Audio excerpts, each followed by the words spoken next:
못해도 나 표현하리라. 다 고백 못해도 나 고백하리라. 다 알 수 없어도 나 알아가리라. 다 담지 못해도 나 닮아가리라. 다 표현 못해도 나 표현하리라. 다 고백 못해도 나 고백하리라. 다 알 수 없어도 나 알아가리라. 다 담지 못해도 나 닮아가리라. 그 사랑 얼마나 아름다운지, 그 사랑 얼마나 날 부욕해 하는지, 그 사랑 얼마나 크고 놀라운지를, 그 사랑 얼마나 나를 감격하게 하는지.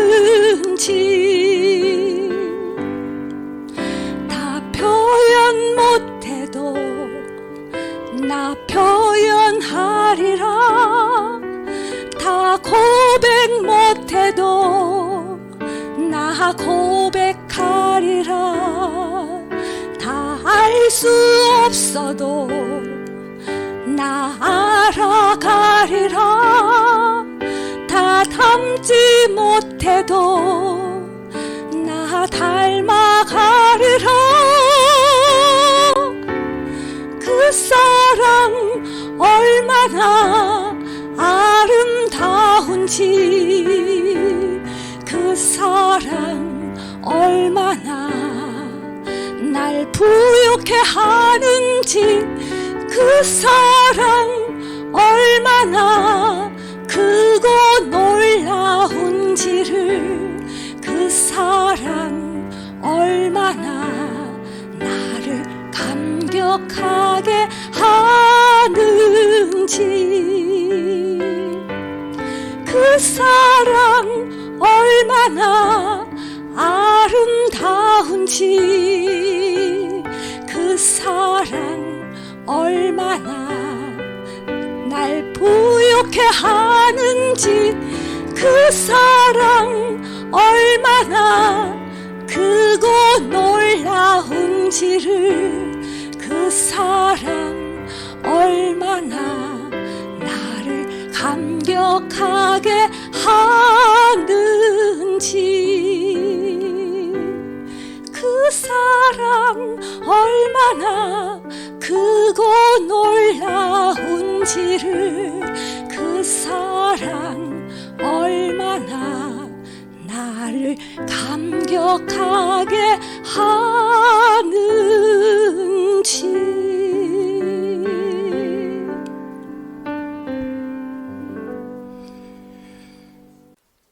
오늘의 말씀, 본문의 말씀을 다시 한번 보면서 말씀을 드리도록 그렇게 하겠습니다.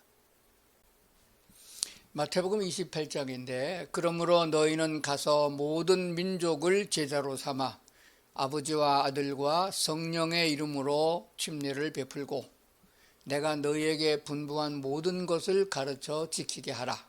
볼지어다 내가 세상 끝날까지 너희와 항상 함께 있으리라 하시니라. 이것은 예수님께서 마지막 제자들을 두고 유언에 해당되는 말씀이라 할 수 있는 내용이 되는 것입니다.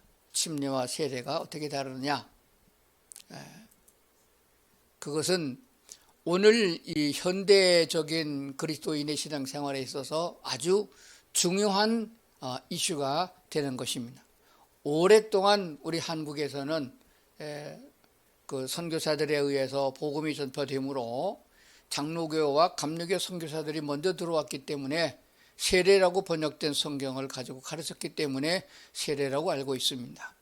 세례가 무엇이 문제가 되며 침례가 무슨 구원의 조건이 되느냐? 세례나 침례는 구원과 아무런 관계가 없다. 그 맞습니다. 그러나 중요한 의미가 있기 때문에 오늘 우리가 성경의 원어대로 기록된 대로 살펴보면서 예수님께서 마지막 제자들에게 분부하기를 너희는 가서 모든 민족으로 제자를 삼아 아버지와 아들과 성령의 이름으로 침례를 주고 그랬습니다. 세례를 주고 하지 않았습니다.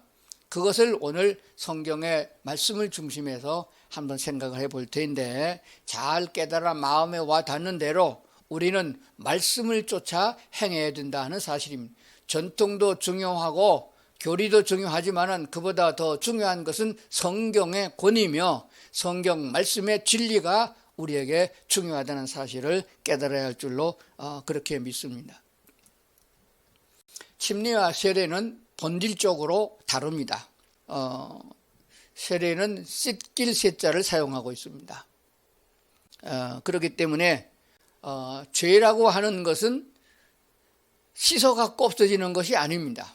세수하듯이 목욕하듯이 그렇게 씻어서 죄가 없어지는 것은 아니라 하는 사실을 기억을 해야 됩니다. 로마서 6장 3절과 4절을 보겠습니다. 무릇 그리스도 예수와 합하여 침례를 받은 우리는 그의 죽으심과 합하여 침례 받은 줄을 알지 못하느냐? 그러므로 우리가 그의 죽으심과 합하여 침례를 받음으로 그와 함께 장사되었나니 이렇게 말씀하고 있습니다. 그리스도 예수와 합하여 침례를 받는 것이고 그의 죽으심과 합하여 침례를 받는 것입니다. 그러므로 우리가 그의 죽으심과 합하여 침례를 받음으로 그와 함께 장사되고 물에서 올라올 적에는 부활을 상징한다고는 하는 사실을 말씀을 드립니다. 세례 의식은 그렇게 되어 있죠. 물을 찍어서 머리에다가 바르고 죄를 씻는다. 죄가 비누로 씻는다고 없어지나요? 그렇지 않습니다. 침례는 물속에 집어넣어서 장례 예식을 치르는 거거든요. 장례를 치른다. 그렇기 때문에 죽은 거예요. 예수와 합하여 죽는 것이에요. 죽음으로 죄가 끝나지 씻어서 죄가 끝나는 것은 아니라고 하는 사실을 기억을 해야 됩니다. 성경적 의미에서 가장 중요한 것이 뭐냐 하게 되면 첫 번째가 예수와 함께 죽어 장사 지내고 죽고 예수와 함께 부활한 모습으로 다시 산다. 새 사람으로 산다 하는 것이 첫 번째 의미가 됩니다. 그리고 두 번째 의미는 주인을 바꾼다는 의식이에요. 지금까지 우리의 주인은 마귀 사탄이었습니다. 그가 우리를 지배하고 있었어요. 내 생각대로 산다고 했지만은 사실은 사탄이 우리를 지배하여 내 마음대로 하지 못하게 했습니다.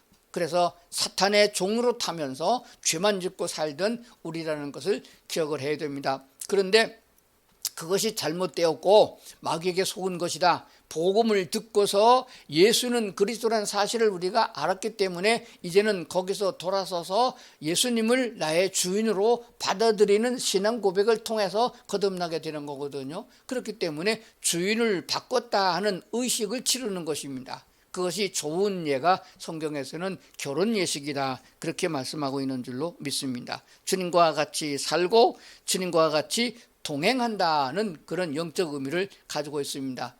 에베소서 5장 31절 32절을 보겠습니다. 그러므로 사람이 부모를 떠나 그의 아내와 합하여 이 둘이 한 육체가 될지니 이 비밀이 크도다. 나는 그리스도와 교회에 대하여 말하노라.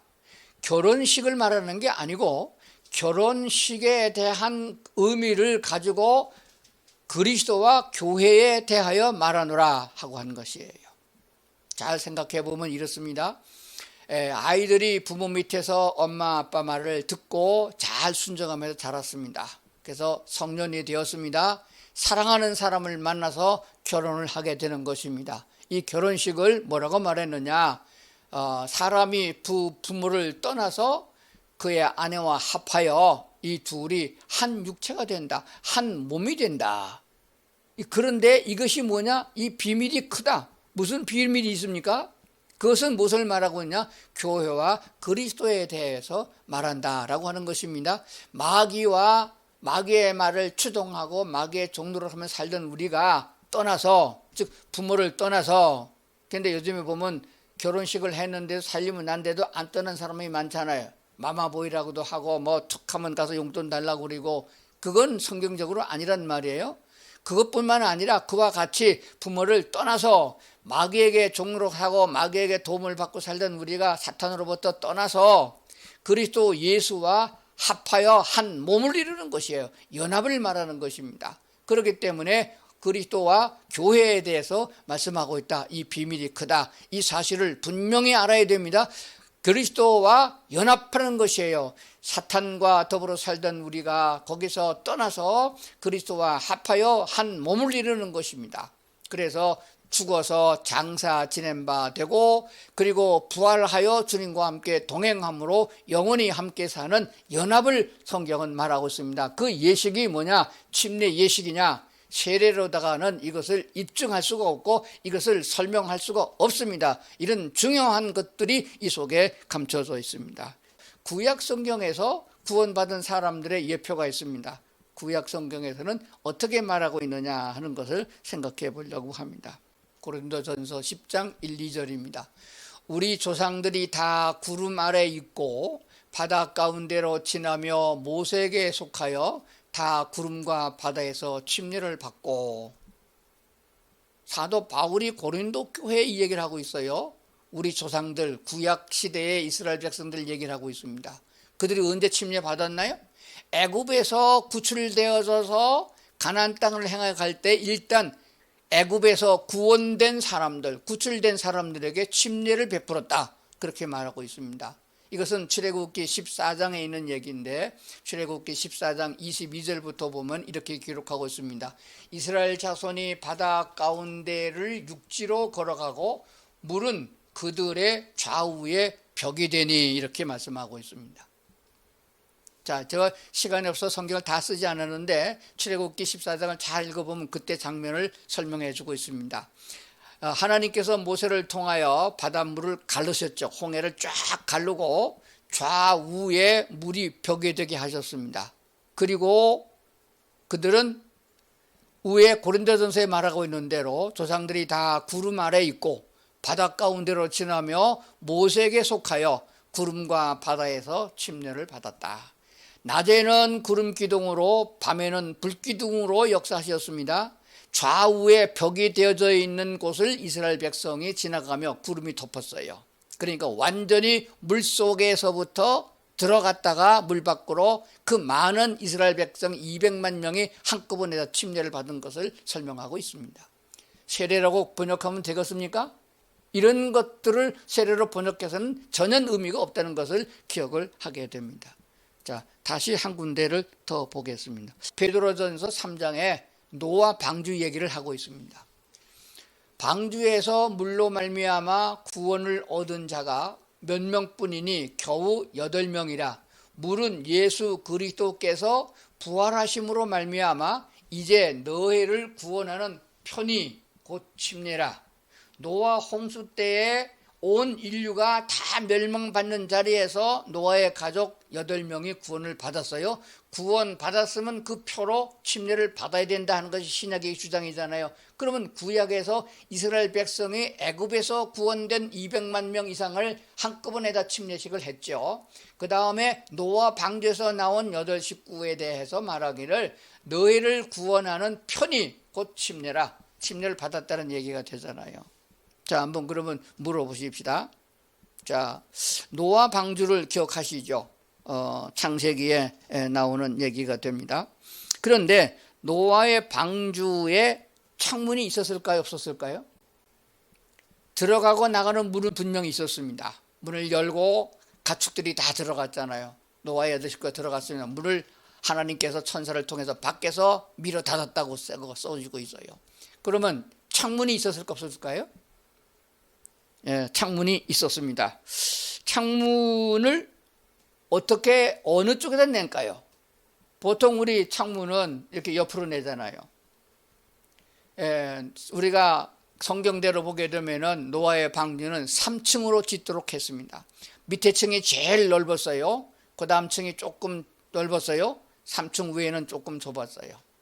그래서 그 창문이 맨 꼭대기 3층에서 한 규빗은 팔꿈치, 손끝에서부터 팔꿈치까지 길이라고 말하는데 보통 장정으로 말하면 40cm 정도 되는 거리입니다. 맨 꼭대기에서부터 한 규빗의 창문을 내라 그랬습니다. 왜냐하면 고기는 물에 안 잠기니까. 나머지는 다 물에 잠긴 것이에요. 그러니까 노아의 가족들이 물속에 완전히 잠겼다가 나중에 방주에서 나왔다. 그것을 베드로서는 말씀하기를 침례라, 구원받은 자의 표다, 이렇게 말씀한 것을 보게 됩니다. 그러므로 구원받은 자들은 너희는 가서 모든 족속으로 제자를 삼아 아버지와 아들과 성령의 이름으로 침례를 주고 내가 가르쳐 분부한 모든 것을 가르치고 지키게 하라, 이렇게 명령한 것을 보게 됩니다. 그렇기 때문에 복음을 전한 곳에서 그들이 믿게 되면은 반드시 침례를 베풀도록 성경은 말씀하고 있습니다. 사도행전 8장에도 보면 에티오피아 내시가 물이 많은 곳으로 빌립과 함께 내려갔다가 물에서 올라왔다고 기록하고 있습니다. 그러니까 신약성서의 초대교회 애들은 모두가 다 침례 예식을 행한 줄로 아는 것입니다. 그러면은 언제부터 이 침례가 세례로 바뀌었느냐 하는 것은 성경의 고전을 통해서 보게 되면은 문헌이 남아있는 것들이 있습니다. 로마의 압제에 그리고 독일 나치에 의해서 기독교인들 유태인 600만 명을 학살하는 그런 시대에는 침례를 행할 수가 없었어요. 예수를 믿는다는 증거만 있으면 그 증거만 가지고 무조건 사형에 처했거든요. 그게 죽음이에요. 예수를 믿는다는 것은 곧 죽음이었습니다. 그런데 그들은 어떻게 신앙생활을 했나요? 예수를 믿고 그렇게 들통이 나면 죽으니까 숨어서 예배를 드린 거예요. 그러니까 예배와 우리 믿음에 믿는다는 것은 아주 하나로 묶여져 있는 연합이에요. 예수 믿는 사람은 예배를 드려야 된다. 그것이 연합인 것입니다. 그러니까 죽음을 불사하고 예배를 드렸는데 숨어서 예배를 드렸단 말이에요. 그래서 예배하는 현장을 들통나면 다 죽임을 당했고, 또 하나는 침례를 받는 장면을 발견하게 되면 사형에 처한 것이에요. 근데 우리가 고전을 보게 되면은 숨어서 드린 장소가 어디입니까? 카타콤이라는 데예요.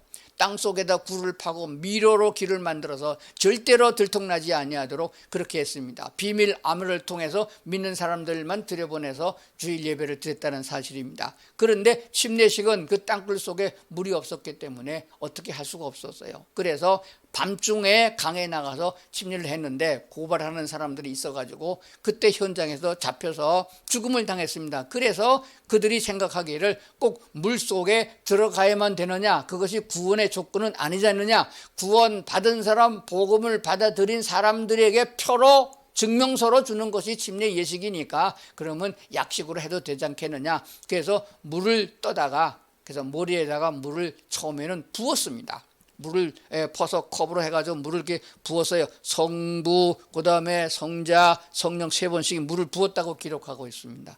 그 중에서 지금까지 남아있는 문헌을 보게 되면은 디다케 문서라는 것이 있습니다. 예수님 탄생하시고 약 100년 후 전후로 되는 기록 문서인데, 그게 뭐 정통 성경이나 무슨 랍비 문서는 아니지만 하여간 그때 당시를 기록한 제자들, 12제자는 아니지만은 어떤 제자들에 의해서 기록된 것이에요. 거기 보게 되면은 이렇게 물이 충분하지 않을 경우에는 물을 떠다가 붓는 예식으로 대신해도 된다. 그런 기록이 지금 남아있는 것을 보게 됩니다.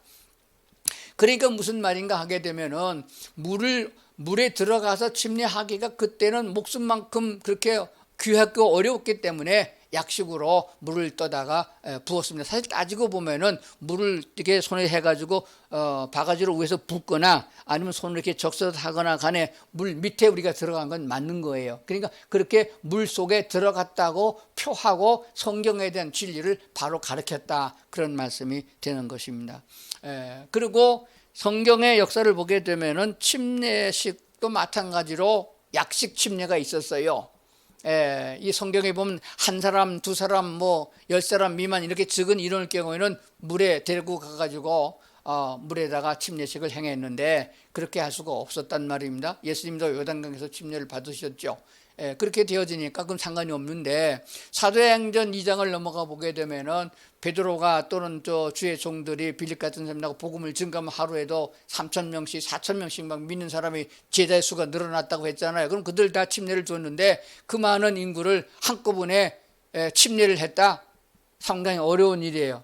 그런데 물론 그 기록은 없어요. 어떻게 침례식을 했다? 그 기록이 없어요. 그래서 사람들은 말하기를 그때 아마 세례식을 하지 않았겠느냐 그렇게 생각합니다. 그런데 다른 기록에 보면 살수례라는 것이 있었어요.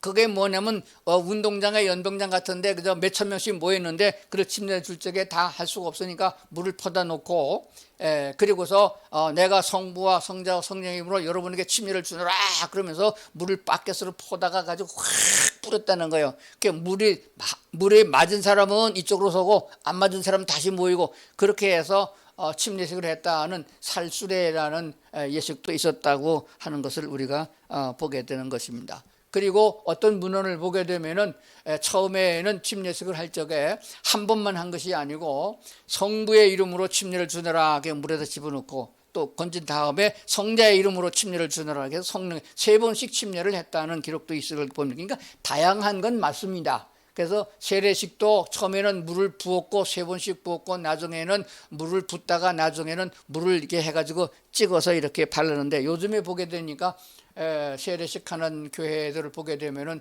물을 좀 이렇게 많이 퍼서 물이 얼굴을 흘러내리도록 그렇게 하는 것을 제가 본 적이 있습니다.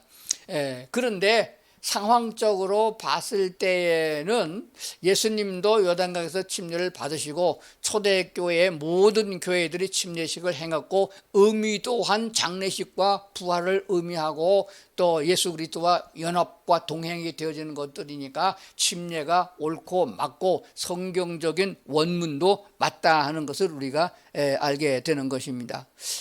그렇다고 하면은 지금 굳이 이렇게 형편이 좋고 종교의 자유가 있는 나라에서 침례식을 행하지 아니하고 세례식을 계속 고집한다고 하는 것은 성경적으로 맞지 않다 그렇게 믿는 것입니다. 그나마도 조금 깨어있는 교회는 침례의 의미를 저처럼 이렇게 잘 설명을 하고 세례식을 해요. 근데 그것조차 안 하고 죄를 씻는다라고만 하고 그래서 세례식을 하는 것은 정말로 잘못됐다고 말씀을 드리는 것입니다. 그리고 우리가 분명한 사실은 성령과 침례 어떻게 성경 기록하고 있느냐 하는 것을 한번 보도록 하겠습니다. 마태복음 3장 11절에 있는 말씀을 한번 보겠습니다. 나는 너희로 회개케 하기 위하여, 이거 침례 요한이가 한 말이에요. 나는 너희로 회개케 하기 위하여 물로 침례를 베풀거니와 내 뒤에 오시는 이는 나보다 능력이 많으시니 나는 그의 신을 들기도 감당치 못하겠노라. 그는 성령과 불로 너에게 침례를 베푸실 것이요 이렇게 말했습니다. 그 후에 사도행전에 보게 되면은 바울과 실라는 복음을 접했다, 복음을 들었다 그런 사람들을 가서 너희가 믿을 때 성령을 받았느냐? 본 일도 없다, 받은 일이 없다. 그래서 안수하니까 또 성령을 받고 안수를 하고 성령을 받는 이런 역사가 있었음을 보게 됩니다. 그러면은 침례와 그리고 불로 침례를 베푸는 것은 어떻게 연결되느냐 하는 말씀을 제가 드리고자 하는 것입니다. 침례 요한이 분명히 말하기를 나는 물로 침례를 베풀거니와 내 뒤에 오시는 분은 누구예요? 예수님이잖아요. 예수님은 그는 성령과 불로 침례를 준다. 무슨 말입니까? 잘 알아야 됩니다. 제가 말씀드리기를 침례 예식은 로마서 6장에 있는 말씀대로 죽어서 수장 지내는 것이다. 노아 홍수 때에 죄를 지은 모든 사람들을 한꺼번에 땅에 묻을 수 없어서 물속에 끌어 묻었습니다. 그걸 수장이라고 그럽니다. 그래서 우리는 그 예를 따라서 물속에 들어갔을 적에는 물속에 장사 지내는 것이고 물에서 나올 적에는 부활을 의미한다고 말씀을 드렸습니다. 그런데 이것은 결국 뭐냐? 옛사람은 죽는 것이다. 죄를 지었고 사탄에게 의해서 종로로 타던 하나님을 모르는 죄값은 사망이다. 죽은 자는 장례를 치러야 되는 것이에요. 그러면 구약 성경에서는 이렇게 출애굽 8절에 그런 사건 말고 그 이전에 또는 그 이후에 모든 유대인들이 죄에 대한 속죄가 어떻게 이루어졌느냐 하는 것을 레위기를 통해서 보게 되면 이렇게 되어 있습니다. 대표적인 제사가 번제라는 제사가 됩니다. 무슨 속죄제도 마찬가지고 속건제도 마찬가지입니다. 짐승을 바쳐서 제사를 드리는 제사예요. 제사장에 의해서 죄를 진 사람이 양이나 소를 염소를 가지고 가서 기도하고 그래서 속죄를 받는 예식이거든요. 예를 들어서 그 모든 제사 중에서 대표적인 번제, 또 속죄제, 속건제, 화목제, 소제만 빼놓고는 다 독립된 제사지만 똑같은 의식을 가지고 있습니다. 어떻게 하냐면 이렇게 하는 것이에요. 내가 죄를 졌어요. 죄를 지으면은 재앙이 왔습니다. 죄로 말미암아 오는 재앙은 전쟁과 기근과 그리고 연병이었습니다. 질병이었어요. 그런 것이 대유행하게 되면은 이것은 죄 때문이다. 가정에도 마찬가지고 동네도 마찬가지고 국가도 마찬가지였습니다. 그래서 죄를 깨닫고 그 죄를 속죄해야만 이것이 끝나는 거예요. 그래서 하나님께 나가 제사를 드리는데 정한 제물을 가지고 갑니다. 양을 한 마리 가져갔다고 칩시다. 양을 가지고 가가지고 제사장 앞에서 안수를 합니다. 어떻게 하는지 아시면 양을 놓고 죄를 지은 사람이 가서 양의 머리에다 손을 얹고 하나님 아버지여 이놈이 죄를 졌습니다. 죄를 자기가 짓고 그 양에게다 죄를 뒤집어 씌우는 행위가 안수예요. 이놈이 죄를 졌습니다. 그리고 기도가 끝난 다음에 칼을 빼서 그를 죽이는 거예요. 자기를 찔러야 되는데 자기가 죽으면 아주 죽잖아요. 그러니까 양을 찔러 죽이는 거예요. 그러면 제사장이 피를 받아서 여호와께 피를 드리고 나머지 육체적으로 죄를 지은 육체를 의미하는 양 통째로다가 그 장작더미 올려놓고 불태워서 완전히 사라지게 하는 것이에요. 완전히 사라지게 하는 것입니다. 그러면 죄가 없어지는 거예요. 그럼 제사장이 내가 내 죄를 사했노라. 그래서 죄가 사해짐과 동시에 재앙이 끝나고 징벌이 끝났다. 그런 말씀이 되는 것입니다. 여기서 우리가 무엇을 생각하냐 그러면 속죄라고 하는 것은 내 죄를 고백해서 그에게 짐승에게다가 옮겨줘야 돼요. 그렇게 해야 합니다. 그래서 예수님께서 십자가에 못 박힌 것은 우리의 죄를 대신하셨지만 우리가 그 죄를 나는 죄인입니다 라고 고백을 해야만 죄가 옮겨지는 것이에요. 그래서 예수님께서는 십자가에 못 박혀 죽으셨고 그래서 장사하여 끌어 묻었다 하는 것이 됩니다. 그런데 예수님께서 성령과 불로 침례를 준다는 말은 무슨 말이냐? 구약 레위기서에 나오는 제사법을 생각해야 됩니다. 죄를 지은 인간은 죽어서 사라지는 것이에요. 불태워서 아예 육체를 없애버리는 것입니다. 우리가 죄를 고백하고 예수를 믿게 되면 우리 죽은 육체는 예수와 함께 십자가에 못 박아 죽은 우리는 장사 지내는 물속에 죽어서 보내버려야 됩니다. 그러므로 전통적인 침례의 행위 방법은 이렇게 진행이 됐습니다. 죄를 지었다고 고백하고 예수를 믿겠다고 신앙 고백을 한 사람을 목사가 데리고 물에 갑니다. 강물에 갑니다. 요단강 같은 물에 가서 둘 다 물에 들어가서 신앙 고백을 한 번 더 받습니다. 믿는 것이 확실하느냐, 예수가 당신의 주인이 맞냐, 이렇게 서약을 다시 하게 됩니다. 그리고 물속에다가 관에다가 눕히는 것 마냥 이렇게 목을 받쳐서 이렇게 물속에 이렇게 집어넣는 거면 지금 물에 들어갈 때는 죽은 거예요. 나오는 사는 겁니다. 그런데 이게 세월 보다 보니까 이게 세례보다도 못한 침례가 나왔어요. 그게 뭐냐면 침례탕이라는 걸 만들어 놓고 거기다 침례를 한단 말이에요. 거기다 또 목사는 예배 중간에 그걸 항해한 거기 때문에 물에 젖으면 안 되니까 유리로 막아 놓고 그 쇼하는 거잖아요. 유리로 막아서 교인들 보기에는 둘 다 물에 들어간 것처럼 착각하게 만들고 영화 찍는 것 마냥 그래가지고 거기서 물에다가 이렇게 했단 말이에요. 초대교회의 침례 방법은 그렇게 하지 않았습니다. 오리지널 침례 방법은 흐르는 물로 갔습니다. 강물이 흘러가잖아요. 한번 죽어 끓어 묻은 것은 물이 흘러간 것은 되돌아오지 않는다. 그래서 흐르는 물에서 침례식을 한 것을 보게 되는 거. 이게 원칙입니다. 그렇게 해야 되는데 그렇게 못하다가 변화보니까 세례가 됐다가 나중에 세례가 환원돼가지고 자유가 주어졌는데 침례를 한다. 그냥 편의상 서울 도심에서 언제 한강까지 나가겠어요. 그러니까 편리하게 목욕탕을 빌려서도 하게 하고 교회에다가 침례탕을 만들어 놓고 했는데, 그렇게 침례탕을 만들어 놓고 고인 물 속에다가 침례한 사람 또 하고 또 할 바에는 아마 세례가 더 낫지 않겠나 생각도 해봅니다.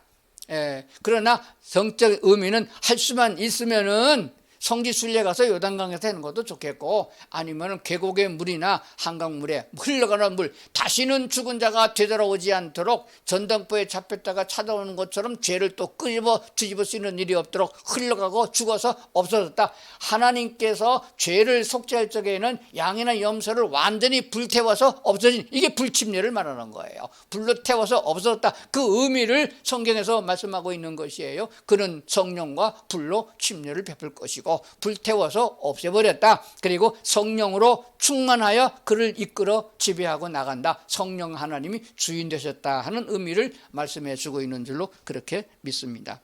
한 번 더 정리를 해보겠습니다. 침례와 세례는 본질적으로 다르다. 어떻게 다르죠? 침례는 죽어서 장사 지낸 바, 죽은 자는 죄는 죽어야 없어진다. 세례는 씻는다는 예식인데 씻어서는 죄가 안 없어진다. 아무리 좋은 비누를 세제를 쓴다 할지라도 씻어서 죄가 없어지는 건 아니게, 의미가 그렇게 다르니까 세례라는 말을 쓰면 안 된다. 그런 말씀이 되는 줄로 믿습니다. 똑같은 설교를 듣는다 할지라도 우리가 분별할 줄 알아야 됩니다. 설교에 대한 분별, 이거는 인문학이다, 이것은 철학이다, 이것은 사람들이 평범하게 보편적으로 하고 있는 얘기들이다, 좋은 얘기다, 그거하고 이거는 성경적인 복음의 진리의 말씀이다 라고 하는 것입니다. 예수께서 분명히 말씀하기를 예수님만이 진리라고 말씀하셨고, 요한복음 17장 17절에 보면 아버지 하나님의 말씀이 진리라고 말씀하셨습니다. 진리는 거짓이 아니고 참된 것이에요. 마귀는 언제나 거짓말로 시작해서 거짓으로 끝나는 거거든요. 반드시 징벌을 받게 되어 있습니다. 그렇기 때문에 우리는 성경에 있는 말씀을 따라가는 것입니다. 전통이 중요한 것이 아닙니다. 그래서 사람들의 행위나 오랫동안 그렇게 해왔다 하는 것이 중요한 것이 아니에요. 말씀을 우리가 바로 깨달아야 됩니다. 그런데 성경도 다 번역 성경이에요. 그렇기 때문에 할 수 있는 대로 성경의 원어, 히브리어나 헬라어에 기록된 그 뜻, 그 의미를 깨달아서 확실하다고 인정이 되어지고 내가 믿어지면 그것을 따르는 것이 오늘 우리의 신앙생활인 줄로 믿습니다. 침례는 우리를 죽었다고 표현하는 것이에요. 그러므로 우리가 분통이 일어나거나 세상에서 속임을 당했거나 또 사기를 당했거나 할 적에 원수를 갚으러 쫓아다니지 말고, 이 모든 것들이 다 어디서 나오냐 하게 되면 하나님의 은혜가 내게 부족하기 때문이고 하나님의 사랑이 내게 모자라기 때문이다. 그럼 어찌해야 되느냐? 죽었다고 여기라. 사도 바울은 로마서에서 죽었다고 여기라. 언제? 침례 받을 적에 죽은 것이 아니냐, 너는 죽었다. 그래서 갈라디아서 2장에 말씀하신 바가 그겁니다. 내가 그리스도와 함께 십자가에 함께입니다. 함께 그리스도와 함께 십자가에 못 박혔으면 어떻게 죽은 거잖아요. 그런즉 이제는 내가 사는 것이 아니요 오직 내 안에 그리스도께서 사시는 것이라.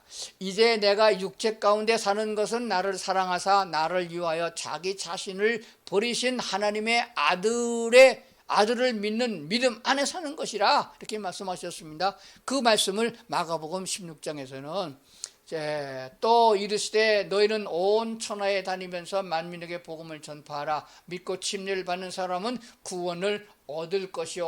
원문에는 이렇게 됐습니다. 믿고 침례를 받은 사람이 먼저 나오지 않고 믿고 구원을 얻은 사람은 침례를 받을 것이니라. 영어 성경처럼 바꿔놓으면 맞는 것입니다. 그리고 믿지 않는 사람은 정죄를 받으랴. 믿지 않은 사람은 침례 받을 필요가 없는 거예요.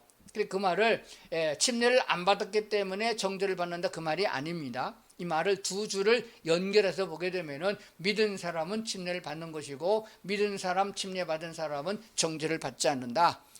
다시는 심판대에 서지 않는다는 로마서 말씀을 기억하면서 살아야 할 줄로 믿습니다.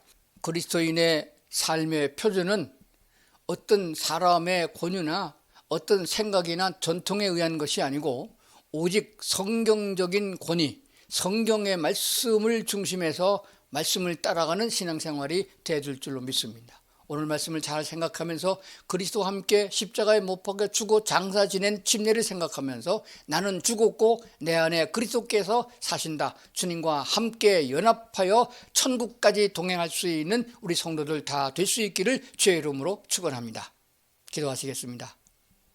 하나님께서 우리와 함께 하심으로 말미암아 아버지 앞에 영광을 돌리며 말씀대로 말씀에 힘입어서 살아가는 저희가 되게 하여 주시옵소서.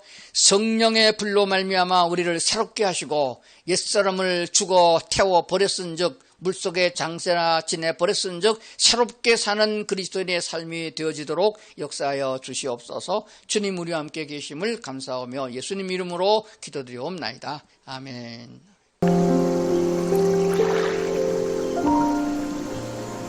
제가 주님께 침례를 받아야 할 터인데 주님이 제게로 오시나이까? 허락하라. 우리가 이렇게 하여 모든 의를 이루는 것이 합당하니라.